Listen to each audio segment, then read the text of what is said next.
ಆಯ್ತಪ್ಪ ಎಲ್ಲಪ್ಪ ಅವನು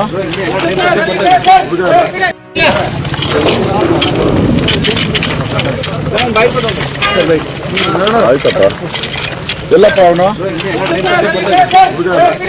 ಬಂಧನ ಮಾಡಿರುವಂಥದ್ದು ಕಾನೂನು ರೀತಿಯಲ್ಲಿ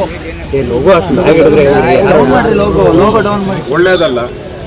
ಒತ್ತಡದಿಂದ ಪೊಲಿಟಿಕಲ್ ಪ್ರೆಷರಿಂದ ಮಂತ್ರಿಗಳ ಒತ್ತಡದಿಂದ ಮಾಡಿರುವಂಥ ಒಂದು ಕೇಸ್ ಇದು. ಎಲ್ಲರಿಗೂ ಸಾರ್ವಜನಿಕರು ಗೊತ್ತಿದೆ, ಎಲ್ಲರಿಗೂ ಗೊತ್ತಿದೆ. ಇದು ವಿಧಾನ ಪರಿಷತ್ ಒಳಗಡೆ ನಡೆದಿದೆ. ಈಗಾಗಲೇ ಪರಿಷತ್ತಿನ ಸಭಾಪತಿಗಳು ಈ ಕಂಪ್ಲೇಂಟನ್ನು ತೆಗೆದುಕೊಂಡು ಇದಕ್ಕೆ ಯಾವುದೇ ದಾಖಲೆಗಳು ಇಲ್ಲದೇ ಇರೋದ್ರಿಂದ ನಾನು ಇದನ್ನು ರದ್ದು ಮಾಡಿದ್ದೀನಿ ಅನ್ನೋ ಅದಾದಮೇಲೆ ಇವರು ಹೊರಗಡೆ ಬಂದು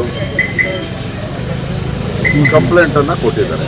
ಹಾಕಿರೋ ಸೆಕ್ಷನ್ನು ಕೂಡ ವಿತಿನ್ 3 years ಒಳಗಡೆ ಬರುವಂಥದ್ದು, ಅಂದರೆ ಬೇಲ್ ಆಗುವಂಥದ್ದು. ಇಲ್ಲಿ ಸದನದಲ್ಲಿ ಒಳಗಡೆ ನಡೆದಿರೋದು ಹೇಗೆ ಅದು ಸೆಕ್ಷುವಲ್ ಹರಾಸ್ಮೆಂಟ್ ಕೇಸ್ ಕೊಟ್ಟಿದ್ದಾರೆ 75